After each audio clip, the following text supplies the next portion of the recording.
overview of the holidays. So firstly, you know, it's the winter solstice, and I have some friends that live in Kemet, and they posted these pictures today. And so they're at the temple of Karnak, or Ipet Ishut, or Ipet Ishut. And so they're watching the sun come up on the winter solstice, and they're actually going to more than likely post some pictures that you know, on the actual day, you know, December 25th. You know, they're gonna post some picture of that. Now, can anyone tell me, you know, I know we have such an well-informed audience, what is going on here with the winter solstice and the rising, the birth of the sun on December 25th? What's going on? Anybody?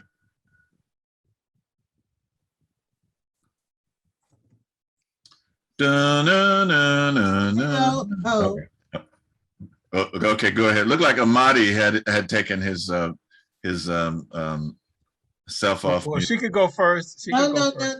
I'd rather hear Minister Amadi. I was gonna guess at it.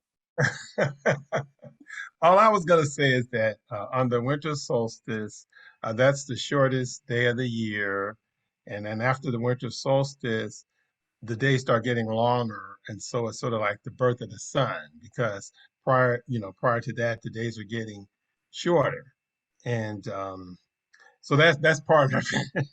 That's it. That's essentially it. And then so the sun, so the winter solstice is the shortest day of the year.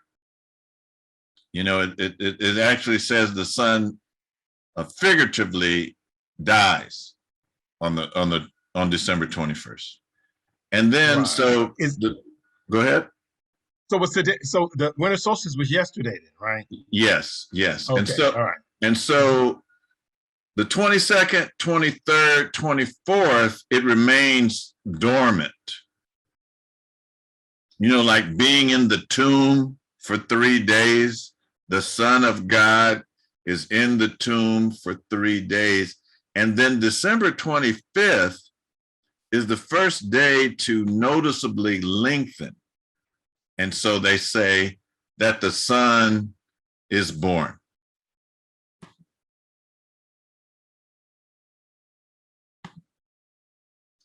So one of my sources for tonight is a favorite of mine, African People and European Holidays, a Mental Genocide, Reverend Isa Musa Bora Shango. And he was pastor of the Church of the Black Messiah in Washington, D.C. And here's a picture of him. We saw him on the one for Misgiving Day. He's joined the ancestors, but we're honoring him by using his works tonight. So he includes this in his book, and it's a speech in 1882. Frederick Douglass relates his experience as a slave during the Christmas season. He says, the days between Christmas Day and New Year's Eve were allowed the slaves as holidays. During these days, all regular work was suspended, and there was nothing to do but keep fires and look after stock. We regarded this time as our own by the grace of our masters, and we therefore used it or abused it as we pleased. The holidays were variously spent.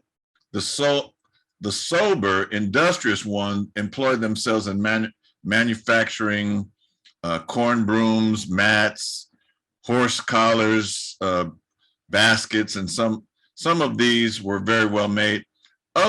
Another class spent their time in hunting possums, coons, rabbits, and other game, but the majority spent holidays in sports, ball playing, wrestling, boxing, running, foot races, dancing, drinking whiskey, and the latter mode was generally the most agreeable to the masters. A slave who would work during these holidays was thought by the master undeserving of holidays. There was this simple act of continued work and accusation against the slaves. And a slave could not help thinking that if he made $3 during the holidays, he might make 300 during the year. Not to be drunk during these holidays was disgraceful. So, you know, he's just relating how majority of us just wanted to party, and that's what we were allowed, and that's what was encouraged by the slave master. And then he points out, he goes in another direction, and he said, really, nobody knew at first what day the birth of the Christ, the birth of Jesus, the birth of Yeshua, if you will. So he gives these various dates before it was finalized for December 25th, January 8th, February 2nd, March 25th or 29th, April 19th, May 20th, September 29th, November 17th, and different dates in the month of August. So they really didn't know what date to choose. This is going back to the ancient Roman times. And this also, this date coincides with the recognition and celebration of the planet Saturn, Saturnia.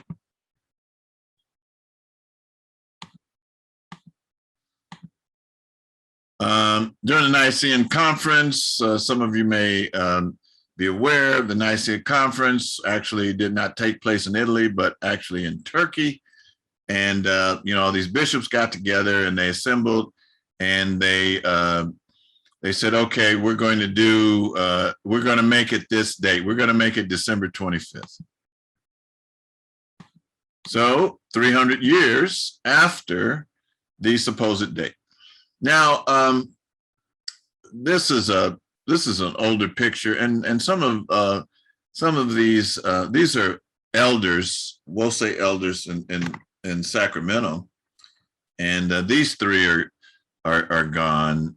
They've gone to the ancestors, and Sister Valeria and Brother Henry Emmanuel Hightower. They have joined the ancestors as well. But Reverend Robertson was this kind of like wizard. He knew a lot about the scriptures, and he knew a lot about physiology and the Bible, and people were actually afraid. Not in our church, but in other churches, people were actually afraid when he came in, because he knew exactly what each thing meant, and so people were tripping over themselves to get it right in front of him. But, he liked us, and he told me this thing. He says, okay, so look at Luke 1:26 through 38. And this is a long thing, but the most important thing is, in the sixth month, the angel Gabriel was sent from God to a city of Galilee named Nazareth, to a virgin betrothed to a man whose name was Joseph, of the house of David.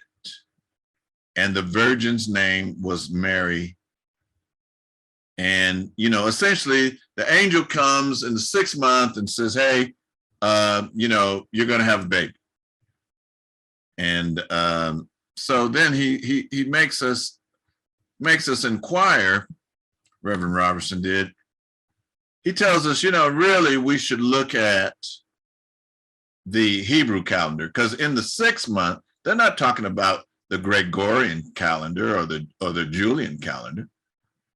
So if you look at the Hebrew calendar, so the first month is Nisan, and you go all the way down. Oh, let me move this up. So the sixth month is Elul, and then you count 1, 2, 3, 4, 5, 6, 7, 8, 9. So the real birth actually, according to the Hebrew calendar, is in May. It's interesting.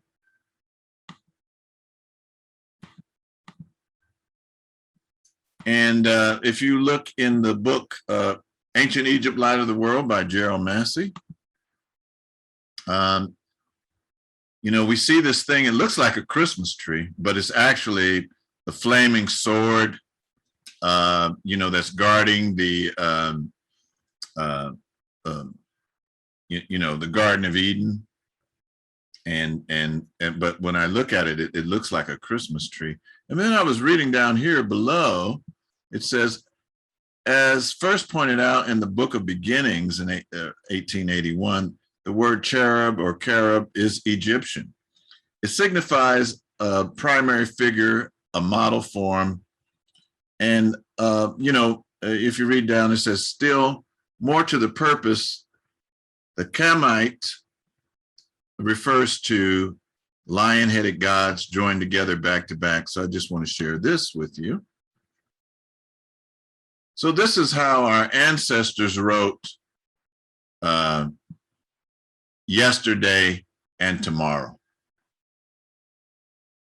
These two lion, but they have spots too. And this is Aket, this is the sun, going between mountains. This symbol here is Pet. It represents the sky. So it's talking about yesterday and tomorrow.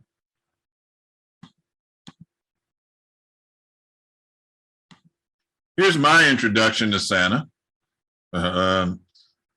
It's like, it's really kind of cruel, taking kids, I look like, get me away from this part.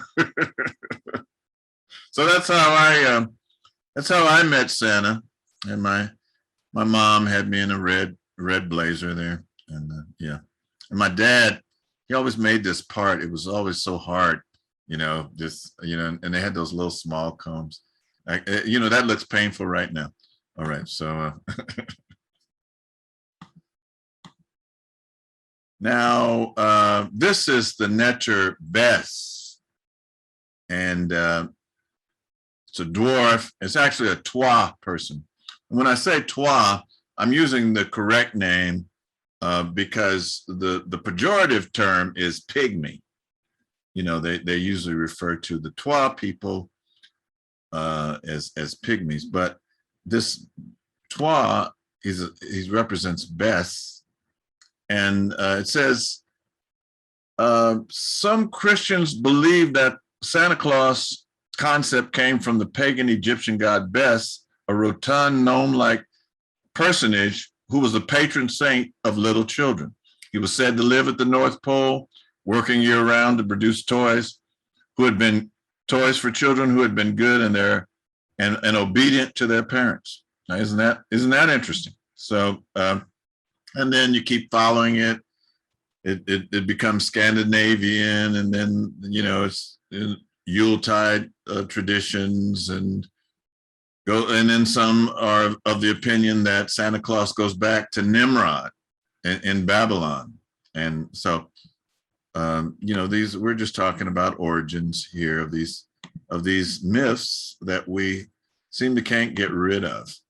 Now, originally Saint Nick, Santa Claus is also associated with Saint Nicholas. These are depictions of Saint Nicholas, and he was an Ethiopian priest who lived in Turkey. These are the depictions of him. So, when people want to get into an argument with you, like, oh, why are they trying to change, Christmas to why are they trying to make Santa Claus black? Well, it started out that way.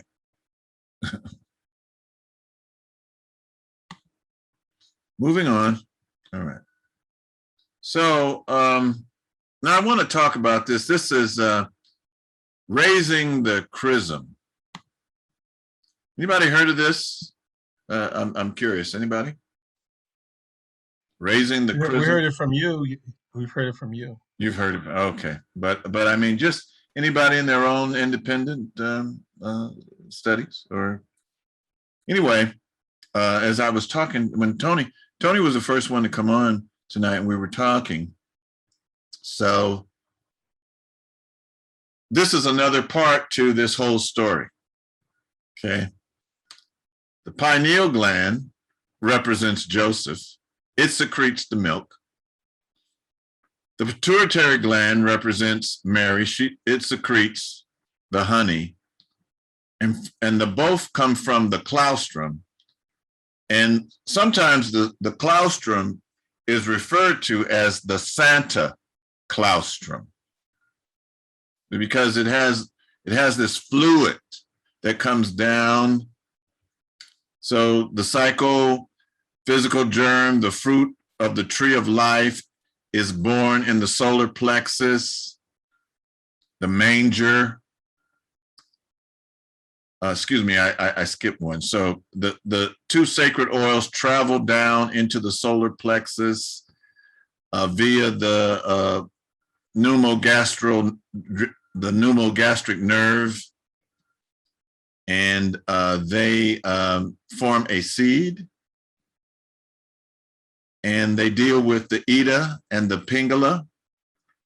So when we're doing meditation on Sunday and we're doing the altar nostril breathing, this is what we're tuning up. And this symbol, this caduceus symbol, is used in the medical profession and other places. And the first netter, Kemetic Commission netter to use it is Chahudi, which the Greeks call Thoth. So this is actually talking about a story. Joseph and Mary represent glands in your body that produce a seed that forms in the solar plexus. The solar plexus is around your stomach region. And, you know, they say in the Bible that Jesus was born in Bethlehem. Bethlehem means house of bread. So all these things are very symbolic. You know, they're not necessarily talking about real people. They're talking about physiological phenomena. So this seed goes all the way down to the coccyx, to the sacral area, the five fused bones, and then travels up the spinal cord. Can anyone tell me how many vertebrae in the spinal cord?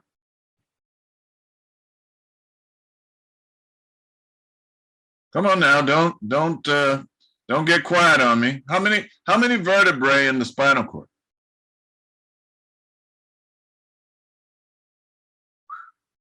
Da, na, na, na, na, na, na.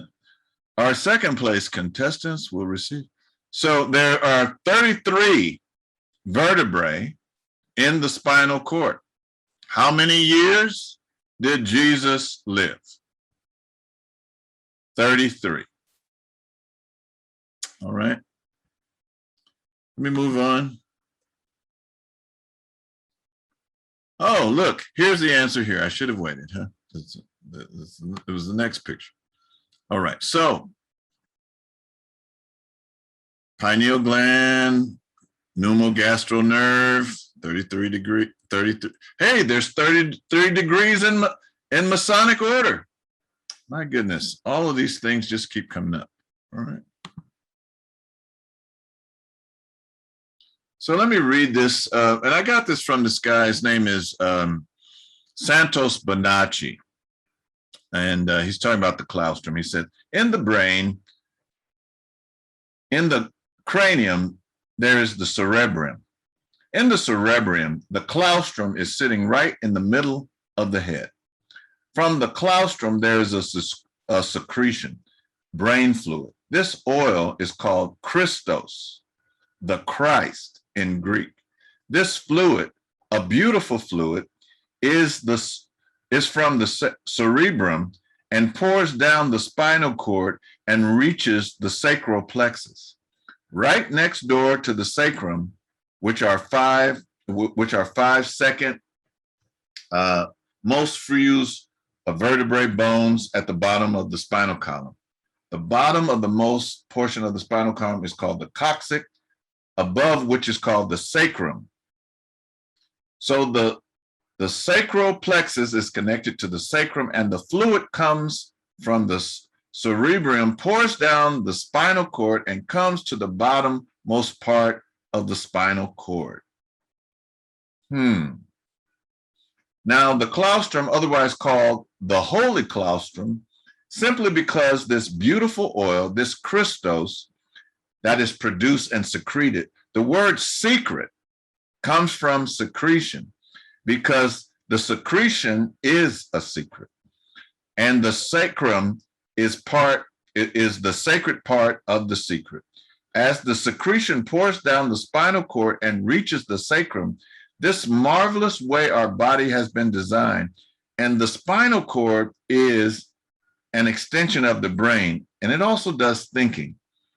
And you see, the holy claustrum is otherwise called the Santa claustrum, because this fluid comes down to the sacred plexus, is a sacred fluid. And this is where the story of Santa Claus bringing presents down the chimney comes from.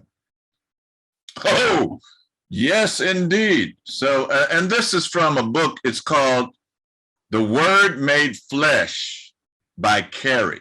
The Word Made Flesh by Carey. All right. So Joseph, we've already said this. Joseph is the pineal gland. I couldn't find the picture that's my picture that said Mary is the pituitary gland. And here's kind of like the evolution of Santa, you know, just from an astronomical point of view. So here we have Sahu, or the constellation of Orion. And then it goes to Greek. I forget who this is. And then it goes, this is probably Thor. And then it goes to Santa.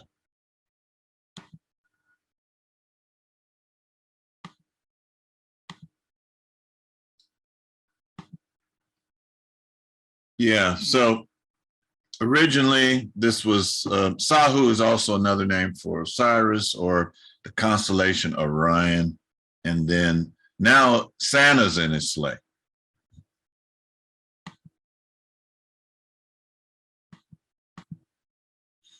This is a picture that's from the,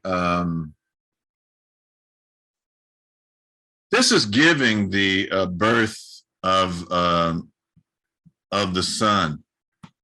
You know, so we started out talking about the, we started talking about Luke 1:26, and in the 6th month, the angel came. Well, here, this is in our ancient temples. Here is Tahuti announcing to the Virgin that she's going to have a baby. And then this is two netters. This is Khnum, and Khnum, you may recognize him. He's the one that has the potter's wheel. You know, he makes people on his potter's wheel. So he's holding up an ankh, and here is Het Haru. They're both holding up ankhs, impregnating the female. And then the next portion, here she is on the birthing stool. And then the baby is born, and there are people here and different beings giving adoration to the baby.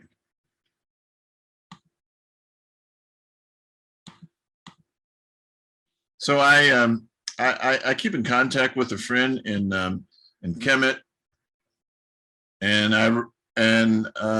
you know, I asked him about it, and he said, "Hey, brother, it looks like the birth scene from Hatshepsut's temple." There's another typical one at at Luxor Temple. I can't read the cartouche. Do you have a clear resolution picture? And I didn't, but he verified what I wanted. And he says it's the Hatshepsut birth scene, and so I don't like to present stuff unless I can verify it. Here it is again.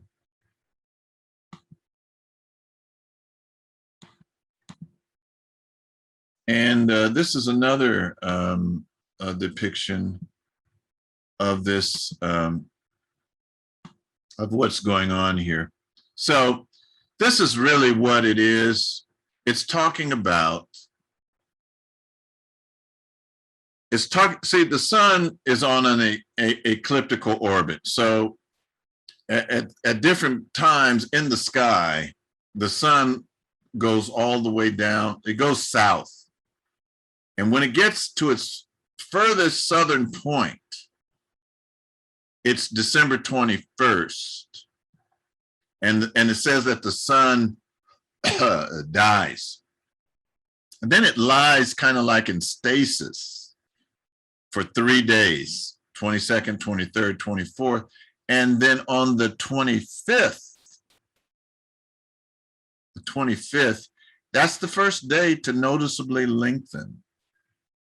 And it aligns with the 3 stars in Orion's belt that are pointing to the constellation of Sirius. Okay, and then as we move on here, around 1300 BC, we see a depiction where we see Aset, also called Isis, and Nebhet, also called Nephthys.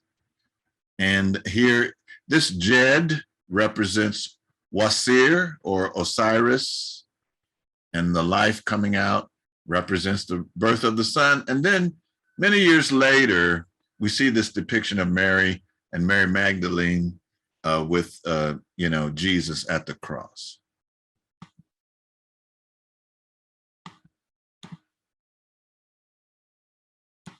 And some of you are familiar with the great scholar Astra Kwesi.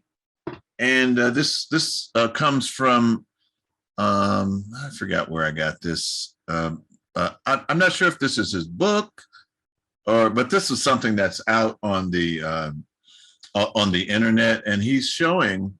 So that's Pet, Heaven, and Sahu, the three stars in Orion's belt, and Neb, this kind of like cup, represents Lord, and then it's showing the constellation Virgo, and then the 3 stars, the wise men are pointing. All of this is associated with this myth, and they're really just explaining things that are astronomical. Here again is another rendition. The wise men are the 3 stars in Orion's belt. The star in the east, Star Bethlehem, is Sirius, and the Son of God. And then it got changed from the S-U-N to the S-O-N.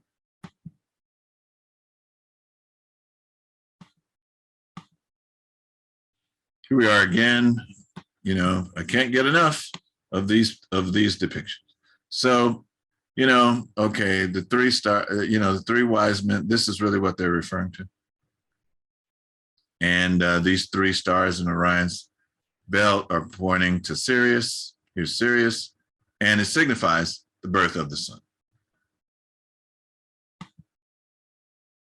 And, when you look at a Christmas tree, so-called Christmas tree, these ornaments actually represent the planets and the sky. You put lights on it, and you put all these bulbs on it, and it's actually representing the cosmos, and you put a star at the top.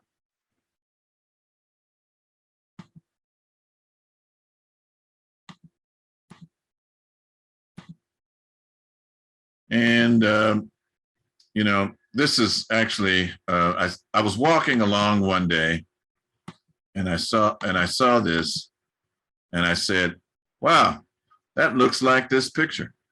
So the sun was coming right up, right over the tree, like kind of like when people decorate the Christmas tree.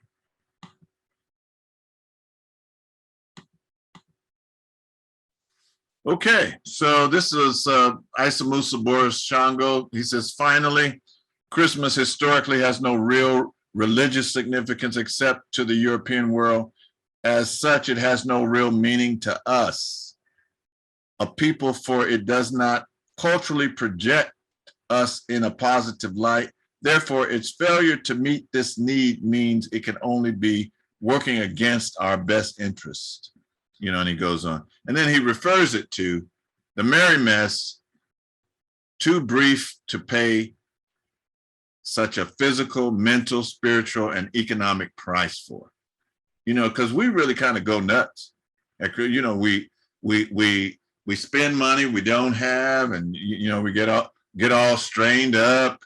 If we don't get it, and if you don't do it, then you're what they call a Scrooge or something like that. So they guilt you into that.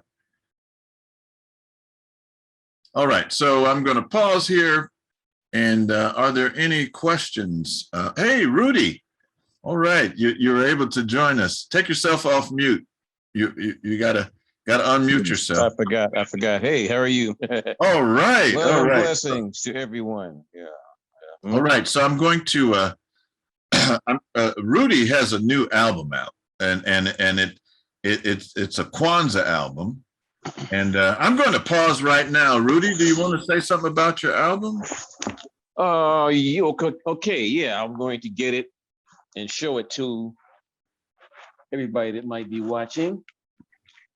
Yeah, it's a compilation album. And here it is, so we can see it. Whoops. That's okay. Can you make that out? Yes, I actually have a picture, Rudy. So like the writing's backwards. But anyway, yes, I wrote a song called Kwanzaa Time, and a friend of mine in New York said, man, they got all this Christmas stuff out, man. Christmas. Somebody ought to write a Kwanzaa song. I was like, man, you ain't said nothing. I'm a songwriter. And plus, I'm all about Kwanzaa. I'm so about Kwanzaa, I named my daughter Kwanzaa. And really? I went there and really? Yeah. Really? my baby daughter's name is Kwanzaa.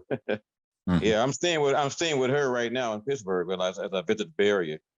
Yeah, so I wrote this song called Kwanzaa Time, and it was like a hit in Staten Island and Brooklyn. It's like they considered it the Kwanzaa song, and I put in aspects of I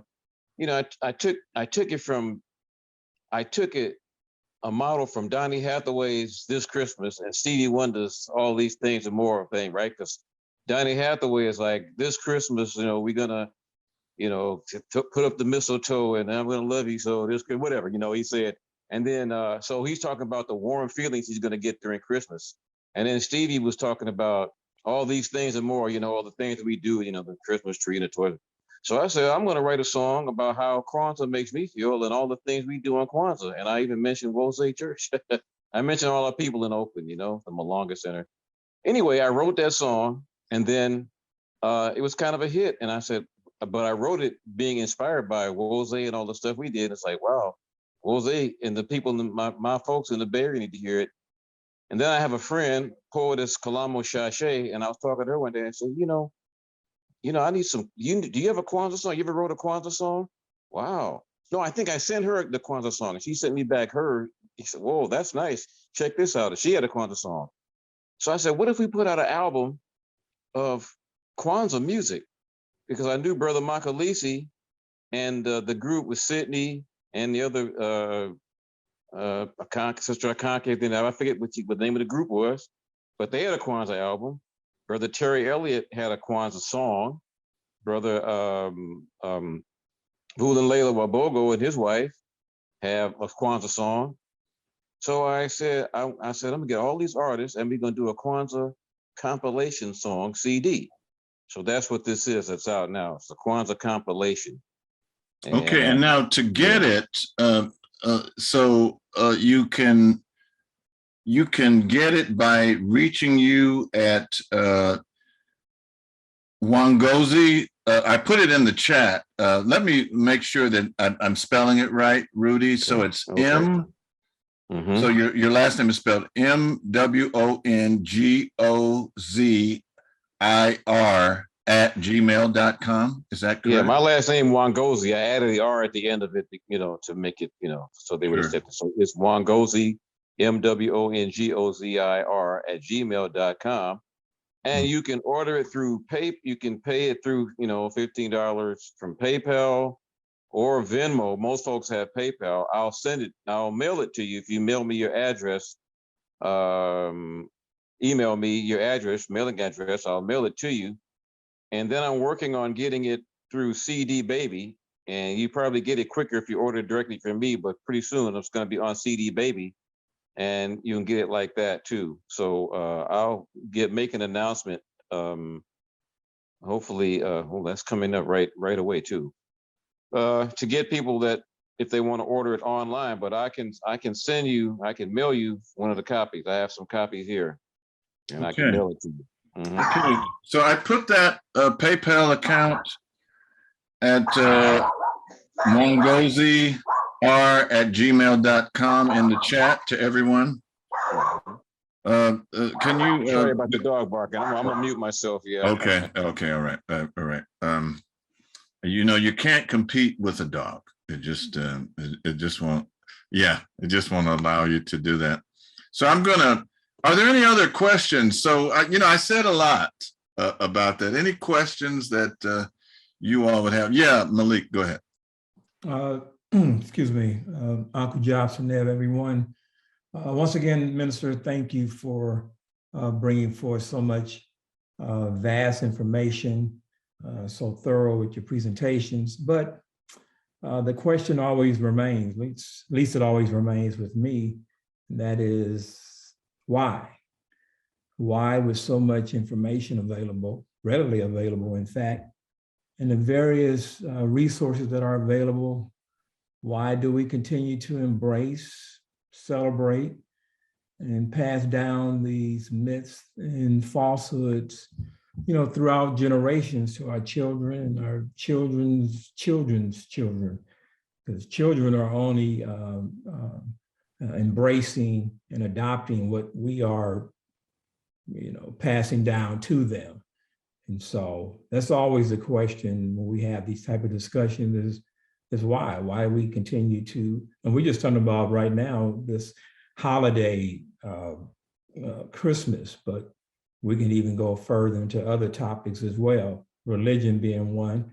So why, Minister, why does this continue to be a source of so much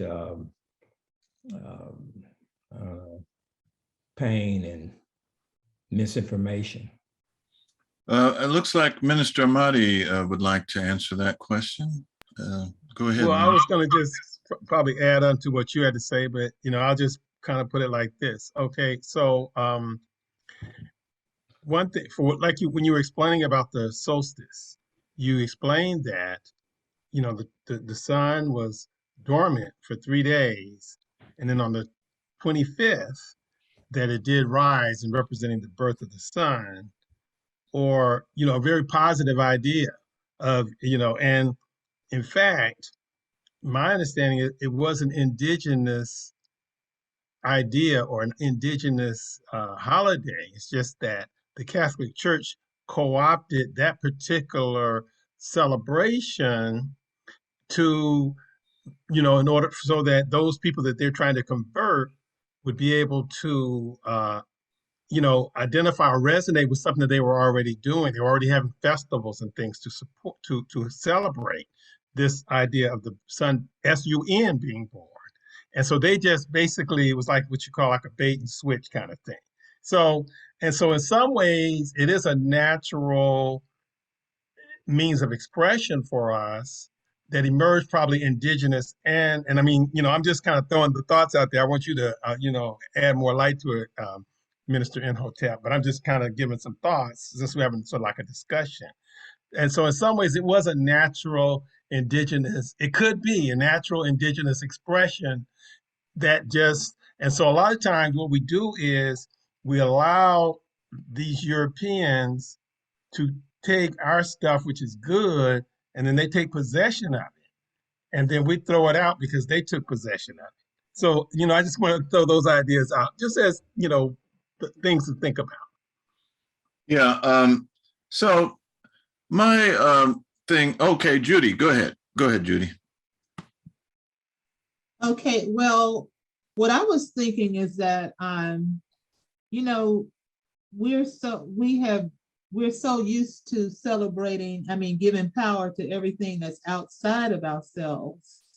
And the fact that we don't we've always been a people that, gets celebrated and had rituals, but since we don't know who we are, we have others give us, have created all these things for us to celebrate and for us to be happy about that are illusions and falsehoods. And we just, we don't have a replacement. We haven't taken the time, many of our people have not taken the time to study their own history and find out our African and what we really did as Native people. So we want to celebrate something. So hey, we are just still stuck on stupid and celebrating something because we don't know anything else to celebrate.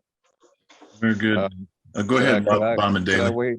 Rudy, let Bob and Daly go in, and then you're next. Yeah. Okay. Okay, what I would simply state. And then Kevin after Rudy. Okay. Okay, I have a simple explanation. I'm a cultural anthropologist by training, and I would simply state that when people, this is part of quote unquote our culture now. And so, just as it has, these stories have become encoded in a wide variety of symbolic representations. And so it helps to make the explanation simple or palatable or understandable. And why we continue to do it is because this is what we practice until such time that we get a sufficient number of people to move in a different direction. Yeah. That's all I have to say. Yeah. Go ahead, Rudy, and then Kevin. Well, the brother that spoke, two speakers before me, kind of hit on a few things that made me think of what I'm going to say, because I'm very familiar with what you presented tonight, Brother Imhotep, with the astrological frame. But every culture has always had the myth of the God in man, and also coupled with the myth, with the story of the redemption of humanity, and symbolized with the birth and the rebirth of the sun. So, now the days are starting to get longer, so there's going to be more light in the world. It's going to start to be, it was getting darker, and now it's going to be more light. So Jesus comes in, or whoever. But every civilization has something that's similar to that. And I saw my Yoruba friends talk about Shango actually being a historical figure and another god in man. So what happened with this Christianity that we have, the version that we have, the four Gospels? What I'm leaning toward now is that they were a concoction done by the Roman Empire in order to just concisely say, make the Romans look good and the Jews look bad. And so they made a story, the Messiah. I'm not going to go into all of that, but the Messiah myth in Judea is about a warrior king that comes and throws the colonizers out. So the Roman Empire wrote with some Greek scholars, because Jesus wouldn't have spoken Greek, so the New Testament's in Greek, and they wrote this story now of instead of the Messiah, the warrior king, to throw out the Romans, he becomes a salvation, and I'm going to save your soul. So the Romans spread this, and actually we talk about Christianity being a white man's religion. It's not even that. Europeans were pagan as well. And when I say pagan, I don't mean to use it derisively. I mean, it's a word that I use to say that people who believe that the earth is a living being, and they the trees, the rivers, and everything has a spirit and is living. Europeans believe that. And so the Roman Empire imposed this so-called version of Christianity on Western Europe. And that's why today they got all the pagan, the trees and the holly, because they were pagan as well as every other indigenous people in the world. So as far as us like moving out of that, I think it's just going to be an organic evolution that comes with people growing, because everyone's spiritual evolution is not on the same level. So someone was lamenting the fact that, oh, we hung up in this white man's religious Christianity, but actually in 2021, there's more Black people aware of African spirituality than we have been for generations, because we're coming back to that. So I kind of look at it as that different people's spiritual evolution will grow in time as we get to hear more dialogue like what you recited today, Brother Imhotep, and then put the thing together. Oh, that's what it's metaphor and it's allegory and it's parable. It's not history. But that's not an easy thing to impress upon people everyday life. You see what I'm saying? Yeah. So that's my little comment on it. Not to talk too much, but that's my little comment on that. Well, that's very good. Excellent. Kevin, go ahead, bro. Hey, bless everybody. This is King Kevin in the building. Thanks for giving this presentation. I was actually you caught my attention when I heard you say Dr. Boris Shango and mention his books. I have about 3 or 4 of his books. The first one was the African Genesis. Yes. No, is it African Genesis? No, African Genesis, African Guardian Angel, something like that. You know the book I'm talking about. I have that up here. Yeah. Yeah. You know what? When he was alive, I wish I had ordered. There's a beautiful picture of a sister as an angel, and she's got this kind of big, flowing fro, and he's going to pull it out on me. I'm going to put it out. Yes, this is one of my favorite books. I mention it because, I have 3, 4 of it. Okay, it's this one. Okay, the original African woman, the original guardian angel. Oh, okay, yeah. This is what we're talking about. Yeah. Oh man, I wish I had ordered that, years ago. Yeah, I love that picture. Yes, this book, for those who haven't read it, very powerful book, and the reason why I mention it is because my second book, 7 Types of Queens, King's Desire, I reference this book heavily in order to write it, because he awakened my consciousness. And I want to ask a question regarding your presentation. You mentioned about the Christmas trees and the cosmos. Yes. Something like that. I think in one of his books, the European holidays and mental, African mental genocide? Yeah, European holidays, African people, European holidays, a mental genocide, I think is the full Yes, title. He has like 2 volumes. He has 2 volumes of them. And I just recently received the part 2. But he mentioned something about, I don't remember which one it was, 1 or 2, but he mentions that during the Winter Solstice. One deals with Christmas and Thanksgiving. Okay. And 2 deals with like what he calls the 4th of July. Okay. So that's the premise for 2. Yes, and the lecture that he has, I think it's both of them combined. So I'll share the video in the comments. But okay, cool. And I believe he mentions in either the video or the book, because I read and watched the video, that during the winter solstice, something about the way the Christmas tree came about was that, the Europeans would go in the woods, and participate in the satanic rituals, and they have orgies out in the snow. And okay, this is a family show, so let's but let's don't go too far now. I'm just saying. What I wanted to say was the debauchery that went on. Yeah. Right. Yeah. So, but Kevin, I'm sorry to interrupt you. Are you familiar? Is anyone familiar with the guy? He's not an African, but his name is Jordan Maxwell. Are you familiar with the works of Jordan Maxwell?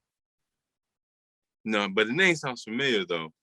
I think you would find it interesting. So Jordan Maxwell points out things. He's written a book on astrotheology. Okay. And he points out, Rudy, that it's called Hollywood because the Druids made their magic wands out of the wood of holly trees. Interesting. So some of that stuff is Druidic mythology. I want us to shift because I still have a little bit more because okay, we've left the Christianity and Minister Malik as says as why, and I think you know the answer to that. But like what Rudy had pointed out, we've come a long way. When I first started talking about this, it was, I mean, the circus might as well have been in town. People that now it's more receptive, and now I'm coming across to people in Atlanta and Dallas, and Rudy, he's here now, but Rudy lives in Ghana. We're reaching people in Ghana and Makalisi's in Virginia, and Doris Sugar D, she said she joined us from Florida. So it is spreading out, and hopefully some of the things that I put in this PowerPoint, it's going to go up on YouTube tomorrow, and you can send it to your friends. You can hey, I was watching this thing, and this guy was talking about, raising the chrism and the claustrum and the sacred fluid and the stars and the Bethlehem, So I'm going to move on, unless there's okay. Let me see here. What did it says? Okay. Yes, I was going to finish I was going to ask. I'm sorry, man. But somebody just wrote to me and said, original question appears to be lost and wasn't addressing the succeeding comments. Thank you for bringing. Okay, go ahead, Kevin, and then we're going to move on. Go ahead. Yes. When you mentioned about the Christmas tree and the orbits, Dr. Boris Schenger was saying that the Europeans, that was part of their rituals, and that they'll light the trees on fire in the woods. That's why today we light the Christmas tree, because it's symbolic to what they used to do. Wow. During those whatever times that was, and I was wondering, because I never heard about the orbits and the Christmas tree, and I was wondering which one do you believe is more realistic, or the one that you truly believe actually happened? I think it's such a conglomeration of a lot of things coming together, but I'm just going to say that, okay, you're sitting over at your family's house, and firstly, okay, we never had a Christmas tree at my house. I didn't want my kids to have that in their mind. I did not want them to, and you know what, though, at the same time, we didn't deny them, because their grandmother was so into it. So during the week when they were, we would send them to Granny, and and she would pull out all these things, and and then my youngest son, I ended up telling him one day, I said, hey, that there was really no Santa Claus. He's like about 5 or 6, maybe 4, 5 or 6, and he says, he's looking around. He says, I know, but I don't want Granny to know that I know. So this is a true story. I think, in answer to your question, I think it's probably a conglomeration of both. But me sitting looking at a Christmas tree, a star at the top, and you got all these lights, and you have like these bulbs that look like planets. That's what occurred to me. That's what that represents. I didn't read that, or I don't remember reading that. that's just the way it looks to me. You know, so that's how I came to that conclusion. What does the cultural anthropologist say about? Okay, I'm keep going, Bob. All right. So hey, let's go back to the PowerPoint, and here's Brother Keon. He was there. This was some Kanara in San Francisco. Look at that. So let's talk about Kwanzaa a little bit. So this is what, you know, and I've been celebrating Kwanzaa since 1980. And as everyone knows here, everyone on this Zoom knows that Dr. Maulana Karenga put together Kwanzaa through the US organization and their culture of the Kawaida Institute.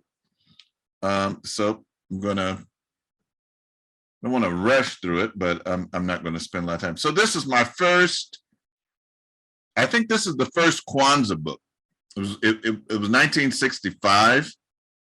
This is my first book, Kwanzaa, Umoja, Kujichagulia, Ujima, Ujamaa, Nia, Kuumba, Imani, Unity, Self-Determination, Collective Work and Responsibility, Cooperative Economics, Purpose, Creativity, and Faith.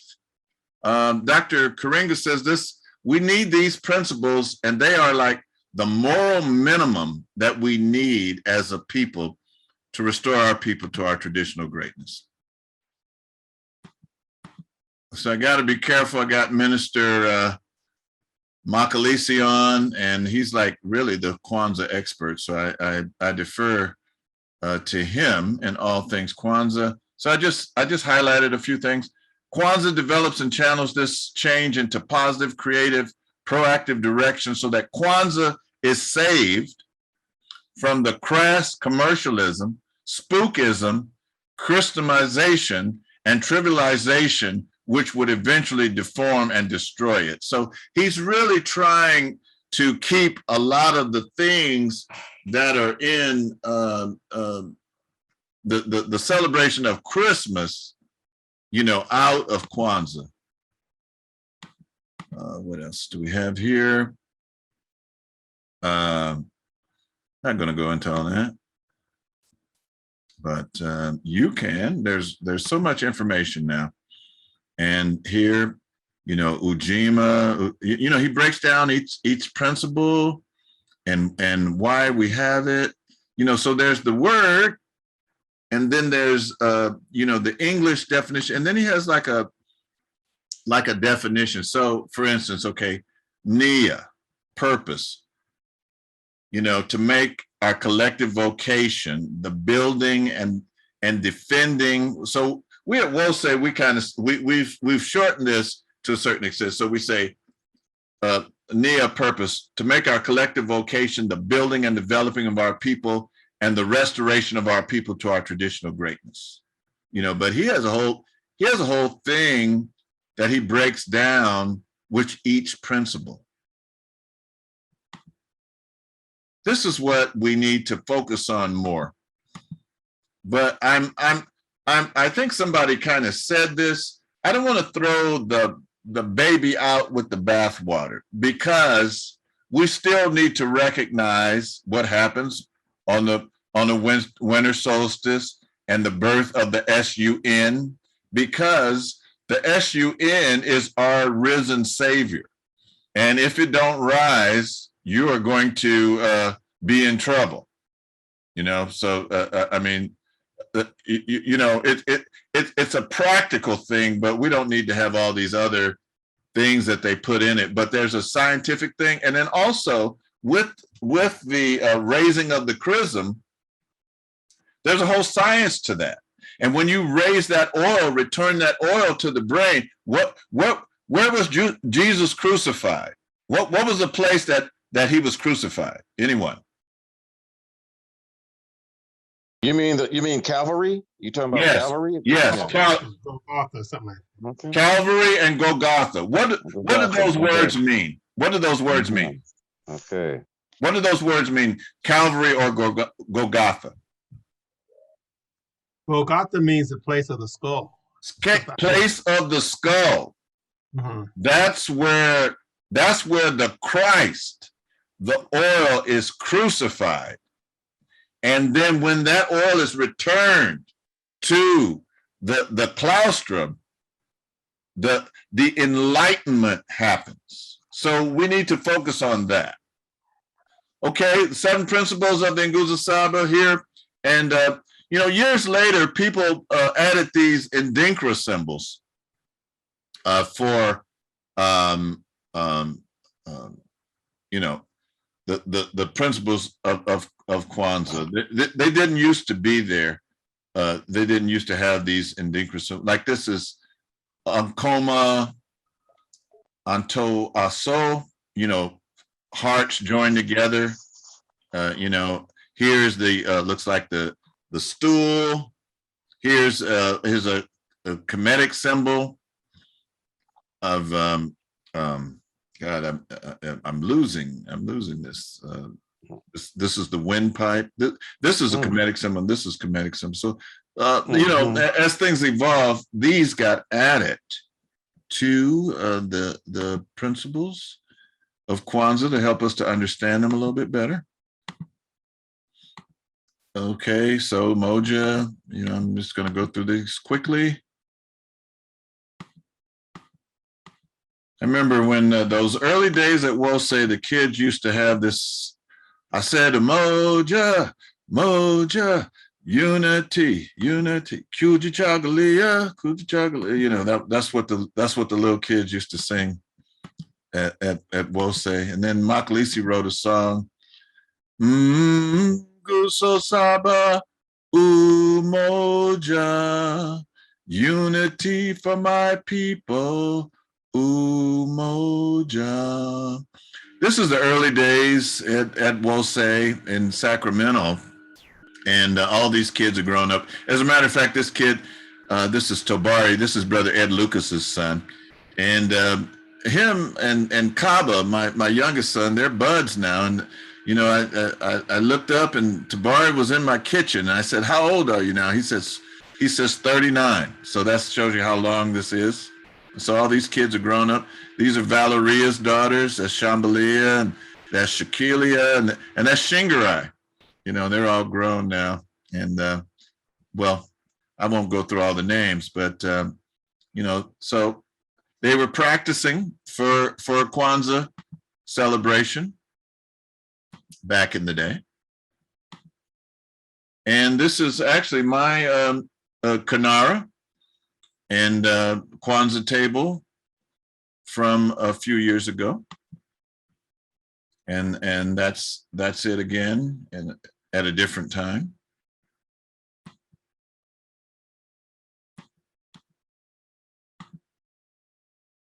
And each symbol is important. So this Kanara represents the ancestors of the African people.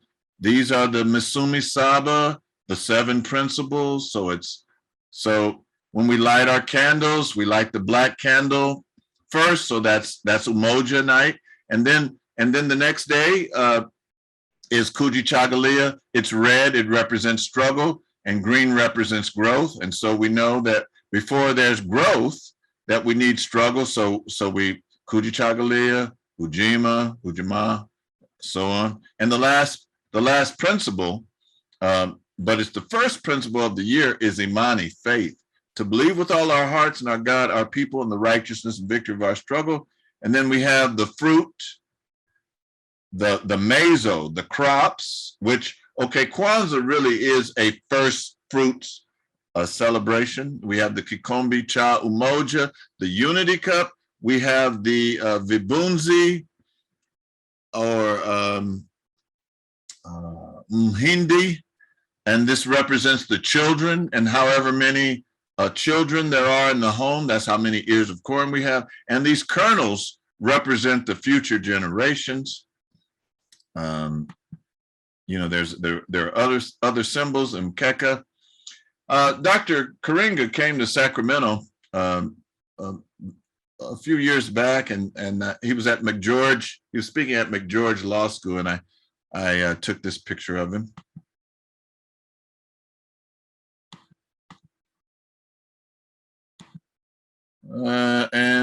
This is before my kids were born, and this is Ricky, and I'm trying to remember what his son's name is. But this is, I mean, we've been celebrating a long time.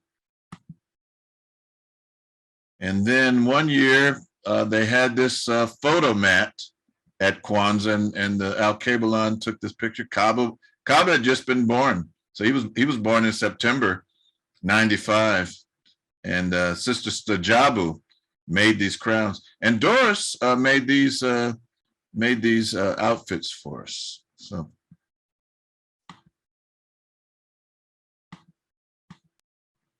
Beautiful. And so this is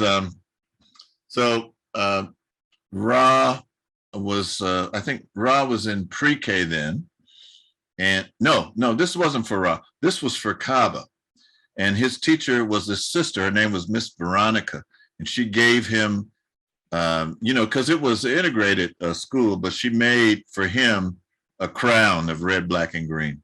And so we kind of joke with him even now. Sometimes we'll say King Kaba, because he starts saying King Kaba.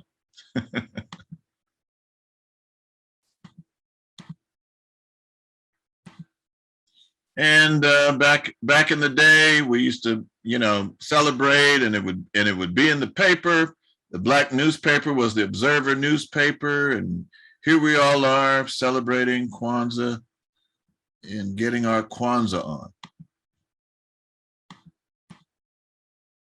And then this is kind of moving forward.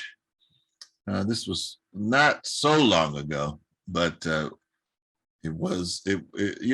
think within the last 5 years, we took these pictures.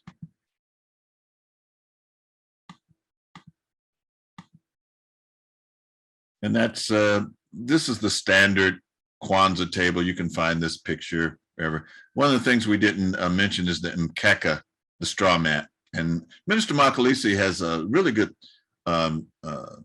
information and article. You can go to his website where he talks about the mkeka and how it's connected to the Netaru Neath, the weaver. So, I was really impressed with that.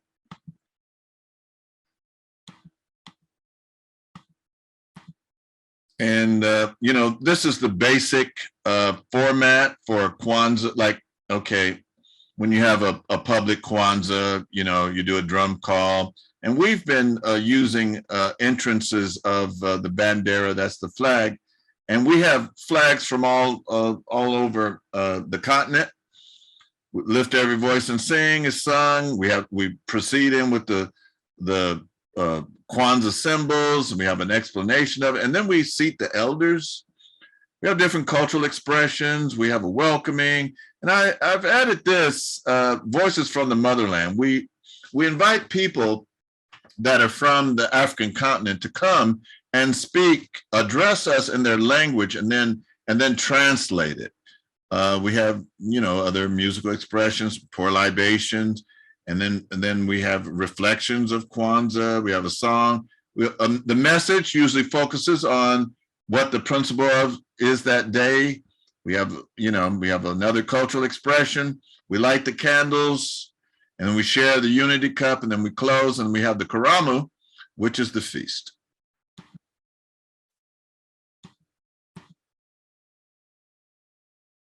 Yeah, so that year, Brother Philippe Matthews was our speaker. He was speaking about Ujamaa. It was Ujamaa that year. Yeah.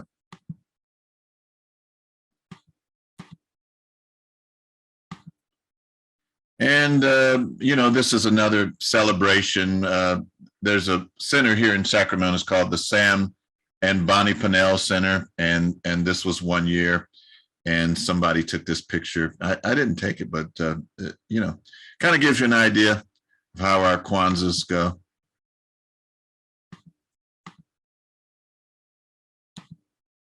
And then we had we had like a personal one at our home, and these are some elders from Mose, Sacramento, Sister Ann, Sister Donna, Sister Temperance, Sister Safensa, and Sister Isata there. They joined us that evening.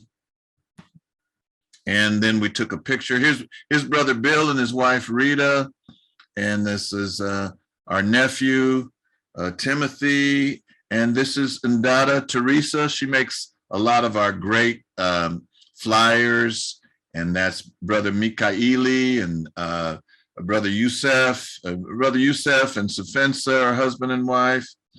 So, you know, we really get into the Kwanzaa spirit here in Sacramento and in Oakland. So here's Bill and Rita there. And this Kanara is like one of the first Kanaras at Wose. It was designed and made by this brother. His name was Levi Boynton. And he was actually a correction officer, but in his spare time, he did woodworking, and he made a Kanara like this. And he also made one that was an Ankh, which was kind of like the prototype for the Kanaras that we make. These are some other flyers that we've had in past years. And this was so we had Kwanzaa on Zoom last year.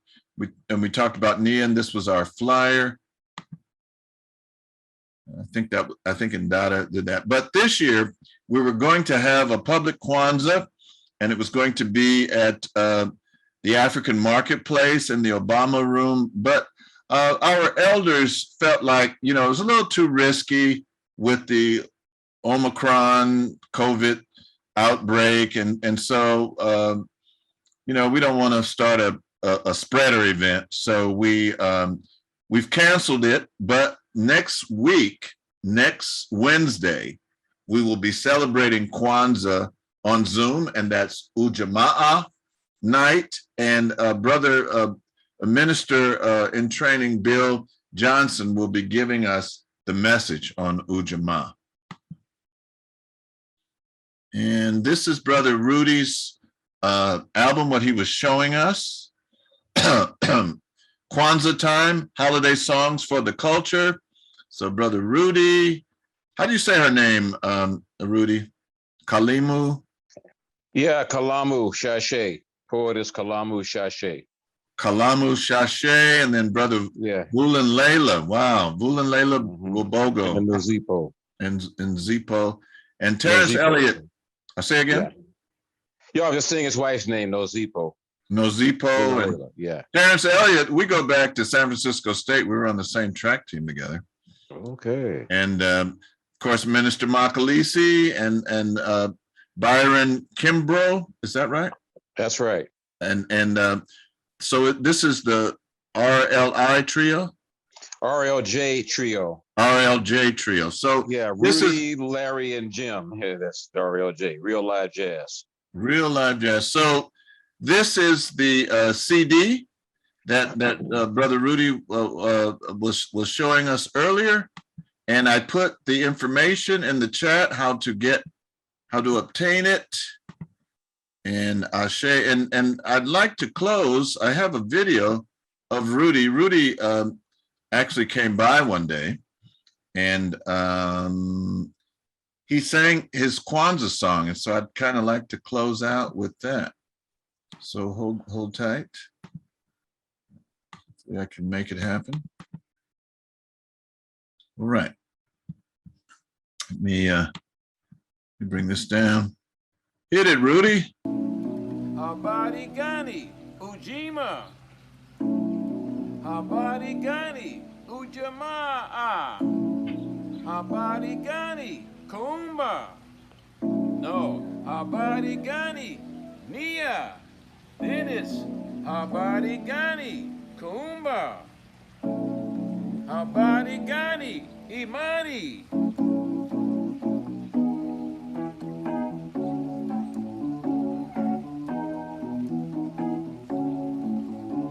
When we say habari gani, Say Wazuri Sana. But we saying something different and special on the 7 days a week at Kwanzaa time. Umoja Kuji Chagulia, Ujima Ujamaa, Nia Nakumba na Imani on the 7 days a week at Kwanzaa time. Say it again. Umoja Kuji Chagulia, Ujima Ujamaa, Nia Nakumba na Imani on the 7 days a week at Kwanzaa time. I'm gonna remember the principles that guide my life. Inguzo Samba, I'm gonna remember the 7 things that I live by. Inguzo Samba, Inguzo Samba, Umoja Kuji Chagulia, Ujima Ujamaa, Nia Nakumba na Imani are the 7 days a week at Kwanzaa time. Dr. Ben and Dr. Jeffries, Habari Gani, Mother McKenya, Habari Gani, Bulala Ranga, we thank you for the 7 days a week at Kwanzaa time. Every brother called Atiba, every sister named Sheba. Not only them, but also our ancestors get sequestered with us at Kwanzaa time. So we say, I'm gonna remember the principles that guide my life. In Guzo Samba, and I'm gonna remember the 7 things that I live by. In Guzo Samba. Now you can buy us presents, but we'd rather have something that you made with your own hands. Individualism cannot overstand, cause my family's happy and fine at Kwanzaa time.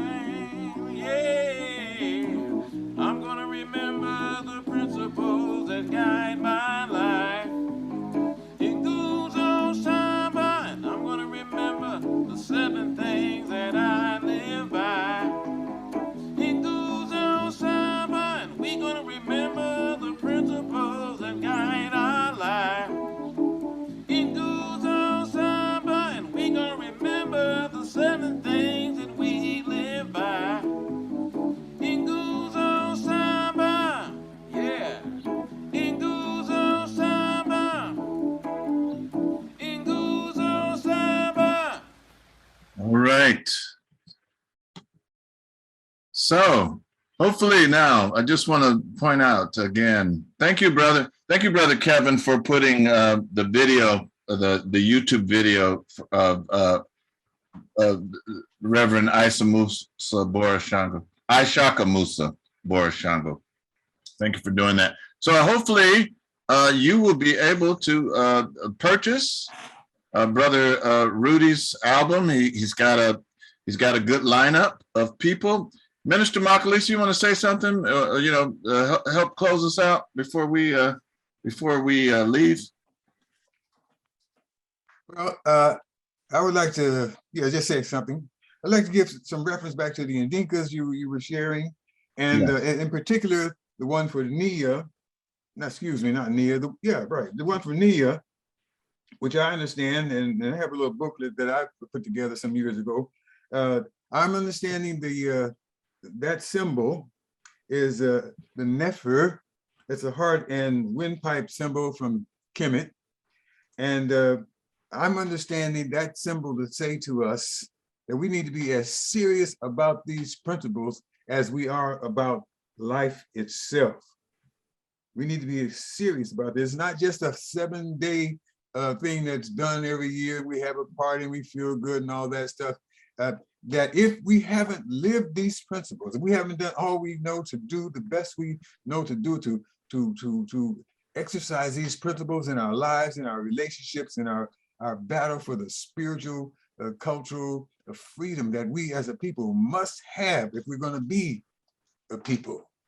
that we must do that. If we're not working on these principles in that way, then we got nothing to celebrate.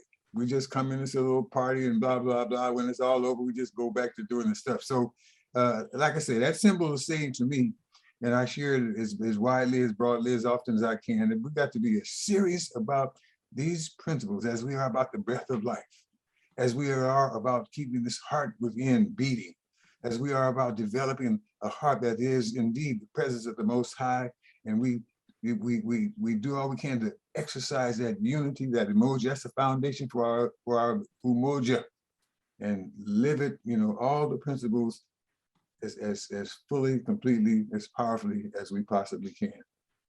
And so I'll stop right there. Oh, thank you, thank you. Yeah, I couldn't remember that symbol. I'm glad that you were able to help us out on that. All right. Man, Well, I gotta say this too, because I forgot the name of Brother Makalisi. The group they called the Sankofa Singers. Sankofa I want to Singers. make sure I mentioned that the Sankofa Singers is, you know, because Sankofa is the concept of going back, getting the valuable things that we left, and to take that to the future. So that's I just wanted to make sure, because I said I forgot the name of this group, so I remembered it and I wanted to say it. Yeah. So, and you mentioned the members of Brother Sidney, my sister Akanke, Brother Achebe. That's the other brother. That's, yes, Brother Achebe. That's right.